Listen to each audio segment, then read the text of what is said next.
Good afternoon, everyone. I am Rashi Diti Ghosh. I am the Assistant Editor of Elets Technomedia and welcome you all to Elets Diagnostics Leadership Summit, Day 1. And I am here to welcome you all for a very insightful technology presentation that is surely going to be on the platform that we are hosting today. And for that, I would like to welcome Mr. Dr. Akhilesh Pandey. He is a MD, Ph.D. professor, Department of Laboratory Medicine and Pathology, Center for Individualized Medicine, Mayo Clinic, and founder and director, Institute of Bioinformatics, Bangalore. And he will be sharing a presentation on leveraging clinical LCMS for advanced diagnostics. Welcome, Mr. Pandey, to the show. And now I transfer the mic to you for the insightful technology presentation that you would be hosting today. Thank you so much. Thank you, Rashi, for the introduction. And I would like to thank the organizers for inviting me to speak about how we can leverage clinical LCMS for advanced diagnostics. I have no disclosures. So I'm going to give a very brief introduction to LCMS and mainly talk about some of the advantages of mass spectrometry-based assays, including applications to small molecules, but also protein and peptide assays. And I'm very excited to also tell you about some of our ongoing efforts to develop new types of assays and new assays using some of these advanced technologies, but also some of the current technologies. So this is our mass spectrometry lab here at Mayo Clinic in Rochester, Minnesota. And this is our team here. We are also part of the Advanced Diagnostics Lab, where our goal is to develop the next generation of diagnostic assays. This is the Institute of Bioinformatics, which I founded nearly 20 years ago now. And it's really a systems biology institute, which is not just bioinformatics, but also specializes in mass spectrometry, including development and implementation of novel technologies, both for discovery purposes and for diagnostic applications. But I think maybe we should start from the basics. Why is it that mass spectrometry is exciting for these types of assays that we are talking about? And for those of you who are already practitioners of this field, it's probably intuitively obvious. It is it can be a rapid system with a high throughput. And one thing that really sets it apart is its sensitivity and accuracy. So we really can nail down the analytes that we are looking at with very high accuracy, eliminating or really reducing false positives. And it can also be a reflex testing where it can detect false negatives from others because of its sensitivity. In the right environment, it is also robust. And one of the very unique advantages, and I hope we'll talk more about this, is that you can multiplex many different analytes into the same assay. So multiplexing is really one big strength of mass spectrometry-based assays. And as the portfolios expand, it's also a very flexible platform, mainly because of what it does. All it does is measure the mass to charge of any analyte. So you can have a protein or metabolite or a drug, and you can use it as a very flexible platform to develop an assay. And because genomic sequencing is possible now, it is also a great adjunct to sometimes precede and at other times even replace genetic assays. So yes, I think we can agree that it is a great tool, but then perhaps it is still not as widely implemented as it should. So why not mass spectrometry? So there are hurdles, and I think the biggest hurdle is lack of familiarity. Although mass spectrometry has been around for a long time, I think it is not as deeply entrenched, especially in clinical labs, as perhaps it should be. There is a bit of inertia, and lack of expertise that can explain some of this. And of course, if you don't have the right hardware, then again, you cannot deploy these mass spectrometry based assays. And there are many choices to be made. And again, I think we are going to discuss some of them. But there are other reasons that are given. It's a newer technology. It's the way you define new. Mass spectrometers have been around for more than 100 years. The principles were already operational, but then uh, uh, ways of ionization, MALDI and Electrospray, they were already awarded Nobel Prizes in 2002. So it has been robust for quite a long time. And they may also be, well, we have another platform and we are doing fine attitude that might preclude its incorporation into the clinical lab. But I think as we go into the future, I hope that we'll all be more and more excited about mass spectrometry, that this is really a platform that will be conspicuous by its absence in any clinical laboratory than by its presence. So I'll just briefly mention some of my thoughts about clinical assays for small molecules using LCMS. So small molecule assays in clinical labs can target metabolites, lipids, or drugs. And triple quadrupoles are workhorses of clinical mass spectrometry. So triple quadrupole-based LCMS assays, another way to look at them are they are often targeted assays and often multiplex assays. So triple quadrupole-based targeted assays accompanied by robust and reproducible chromatography uh, can uh, can deliver a lot in terms of diagnostics, where you are looking at the precursor molecule and product ions. And this multiple reaction monitoring type of a protocol is what gives it exquisite sensitivity and specificity for your molecule that you're trying to detect. I hope you're not new to newborn screening. This is just one of the papers from a team here at the Mayo Clinic for advocating for newborn screening. And this, of course, in many parts of the Western world has been deployed. But I hope, again, we'll discuss this in some detail, that it is not widely implemented in all parts of the world, including India. But this is really a key point to improving health of our population, to be able to deploy newborn screening. And one example that I'm showing here is just a small set of inborn errors where I've named some of the clinical assays and whether or not they can be multiplexed. For example, Fabry disease, Gaucher disease, Krabbe's disease, Niemann-Pick, and all of these analytes that I've shown you can all be multiplexed and looked at simultaneously in one set of assays.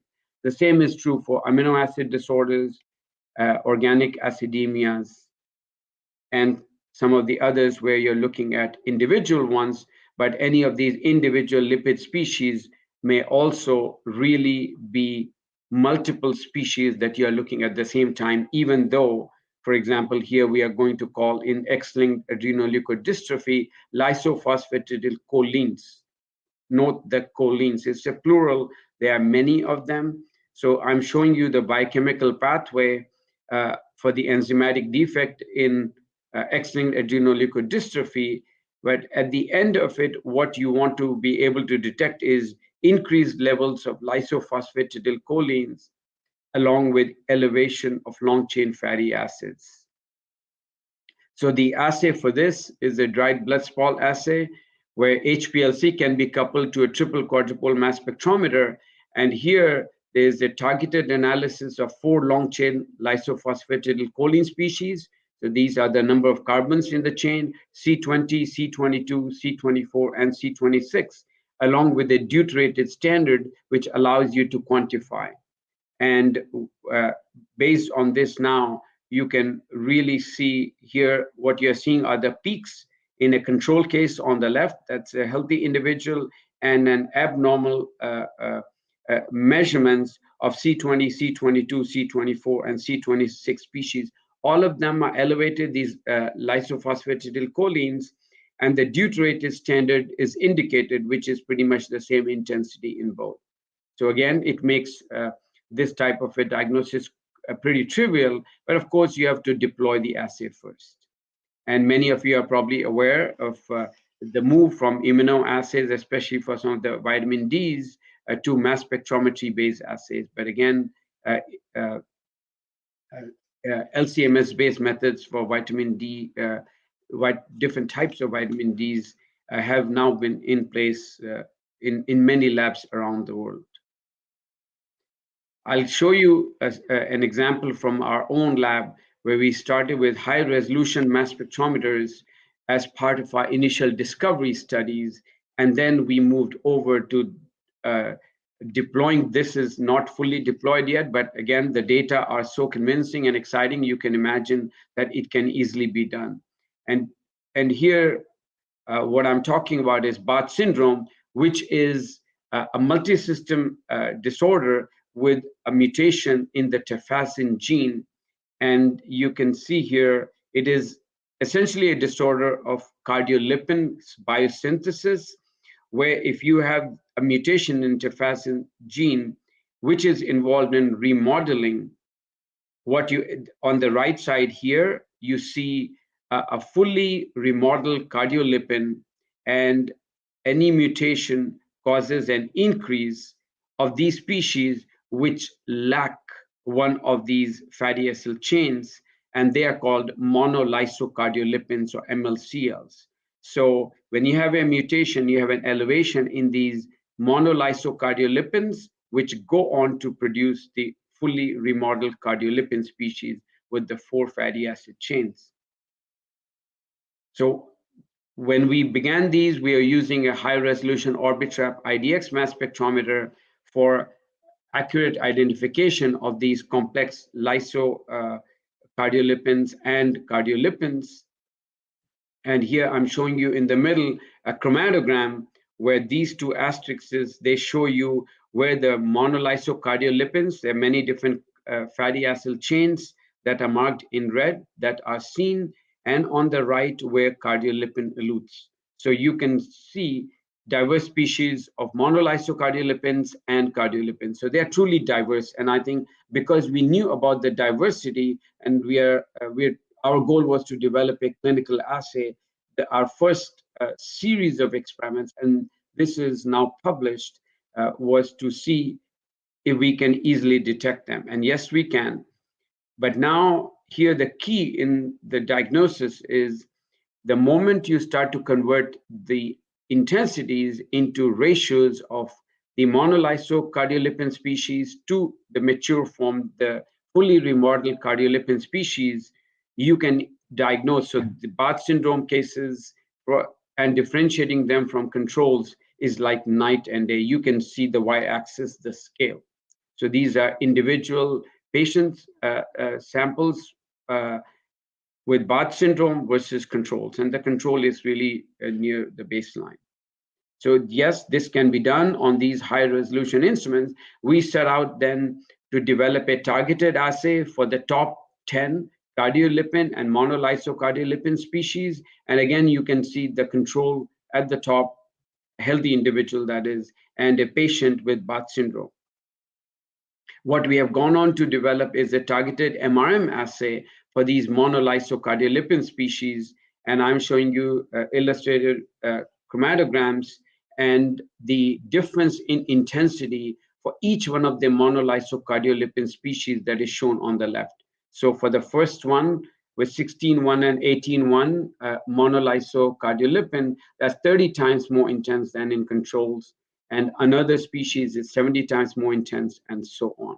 So again, we went from discovery to a targeted multiple reaction monitoring assay for this rare genetic disorder called Barth syndrome here. But looking into the future of clinical assays, we can also combine unique interfaces. And this is where, again, all the instrument development that is happening by companies such as Thermo Fisher is very important. One of their recent introductions is VeriSpray, which is essentially a paper spray ion source that allows you to directly ionize a sample, which is spotted onto a porous paper. So again, I think this is the type of the future we have been waiting for. This eliminates the need for chromatography, reduces the cost, and as you can imagine, because we have cut down on chromatography, it also improves turnaround time and it can eliminate carryover. We have just begun a series of experiments to evaluate this. Here I'm showing you chromatograms that we can detect cyclosporin and tacrolimus when they are spotted on paper, but more importantly, we can also detect them from whole blood using this very spray. So again, I think some of these advances may start from what I'm showing you here, drugs like immunosuppressants, but then make their way into a broader spectrum of assays. So I was talking about small molecules and metabolites and drugs until now. I just want to switch gears and show you how there are a lot of assays for proteins and peptides using LC-MS.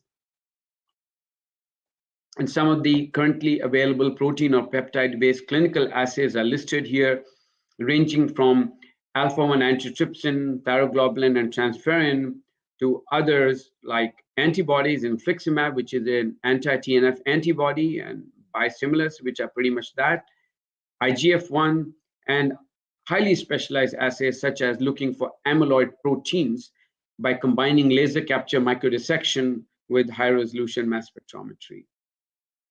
So what happens when you're trying to do alpha-1 antitrypsin assay? Here there are sequence variants, and these alleles S and Z are present in 95% of patients with alpha-1 antitrypsin deficiency. So that means you can set up a multiple reaction monitoring or targeted assay using a triple quadrupole mass spectrometer to look at both of these alleles. And what happens is there's essentially a single amino acid change. So what this assay does is it looks for these mutated peptides from the Z allele and the S allele. And for each one, in order to make sure that your assay is working, a heavy labeled peptide is introduced into the experiment. So a labeled peptide, and of course the unlabeled, it comes from your sample. And these are chromatograms where you can see that one can easily distinguish the homozygous from the heterozygous M/Z and the complete SS homozygous. So all of these become very trivial assays once the assay is developed and deployed on a triple quadrupole mass spectrometer. Here, I'll just briefly go over assay development for infliximab. Again, the idea is figure out which peptides you need to monitor, bring in heavy isotope labeled peptides, and then that allow you to quantitate using the LC-MS assay, using a triple quadrupole mass spec. These are the two peptides and the individual diagnostic fragment times or transitions that are being monitored. And this shows you the internal standard and the endogenous signals. And here is a time course in a patient where you can look at multiple different visits and follow along what the levels of infliximab are. In the last part, I want to discuss how I talked about the potential flexibility of these platforms. We are really excited about some of the assays we are developing, which allow us to look at hemoglobinopathy. So these data are really, really new, but it'll give you a flavor for how LC-MS type analysis can be transformative for an entire field of medicine and newborn screening. So hemoglobinopathy, as you know, you can have sequence variants in globin chains. So that's one of our goals. And another is to be able to diagnose thalassemias where there are problems with production of alpha and or beta chains. So here we have two types of workflows at this point. And as we develop this assay further, perhaps we would have a very simplified single workflow. But at this point, we are doing both what is shown at the bottom, a targeted analysis, where we take the samples, we digest it, using trypsin into peptides, and we have developed assays to look at the most common variants of hemoglobin beta chains, and we can essentially detect them with very high sensitivity and specificity because essentially the sequence has changed, so the mass has changed. Another way of doing the same thing is to look at intact protein, don't do any digest at all. But here we are doing intact mass using high resolution mass spectrometers. And I'll show you some of the data that's coming out of our labs as we develop these assays. So if you get into this targeted multiple reaction monitoring mode, where you have made a list of the mutant hemoglobin that you want to detect, and you are looking at peptides. And again, as is usually the case for these types of assays, we have heavy isotope label standards that are spiked into the samples to make sure that we can monitor them. So we have taken these beta chain variants, and as I explained, digested them and put in the standards.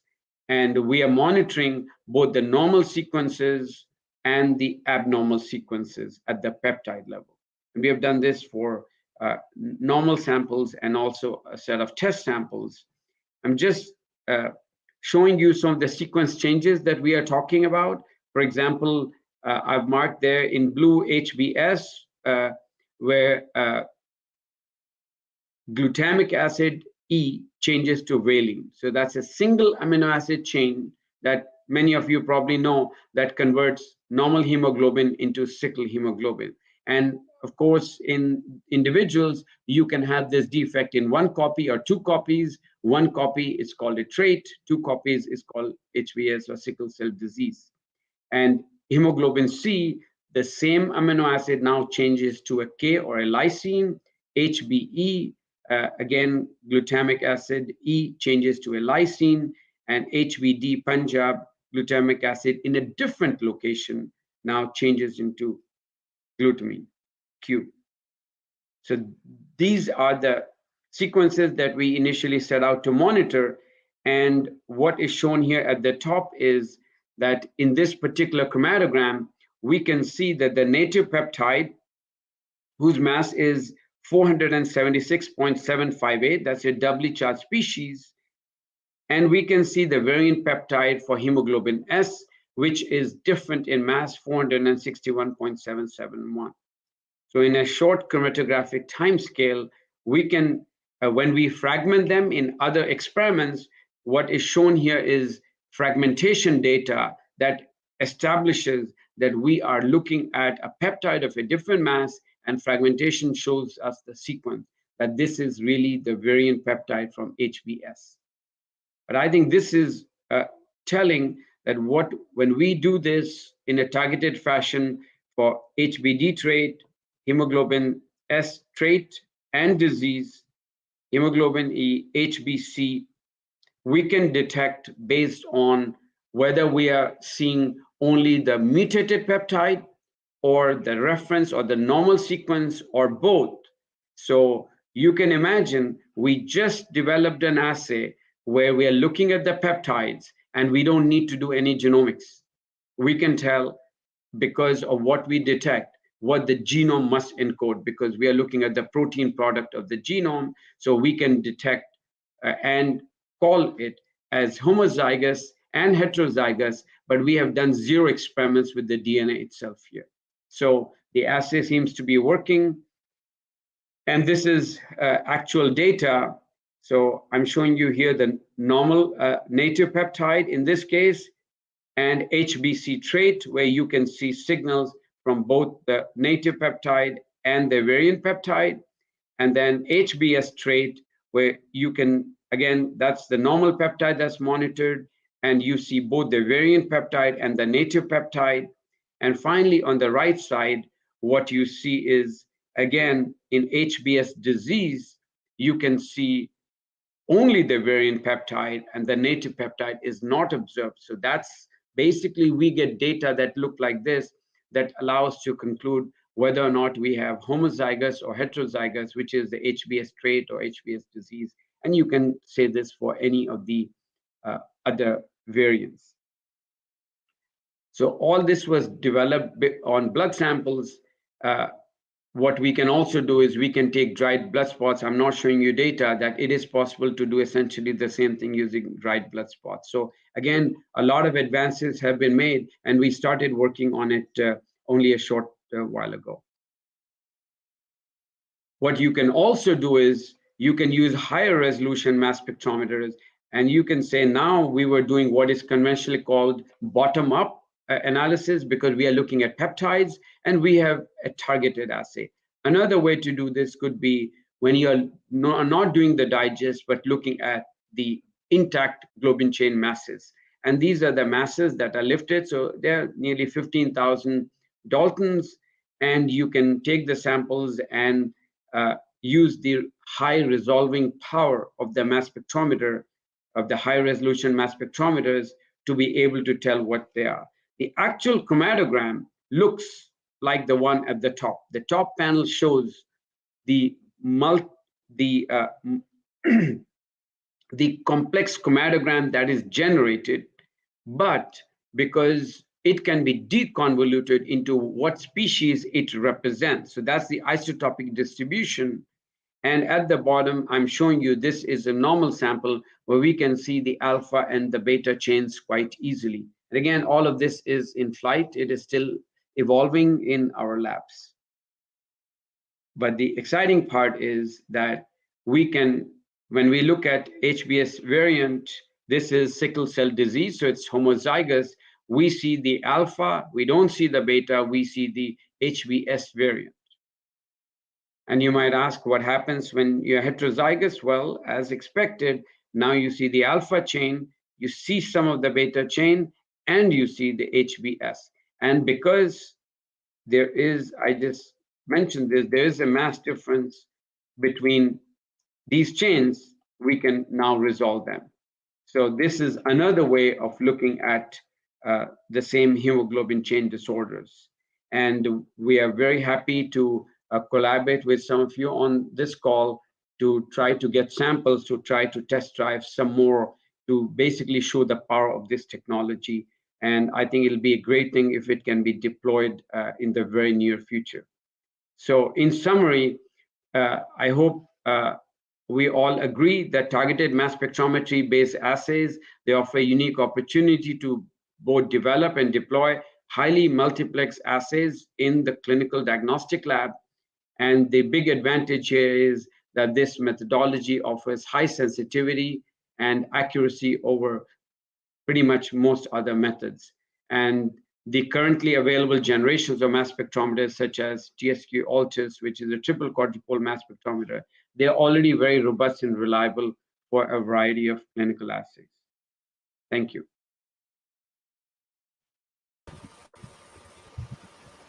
Thank you, Dr. Akhilesh Pandey, for helping us understand how can we leverage clinical LC-MS for advanced diagnostics. Now, can I request our team to share the token of appreciation that we wish to present to Dr. Akhilesh Pandey.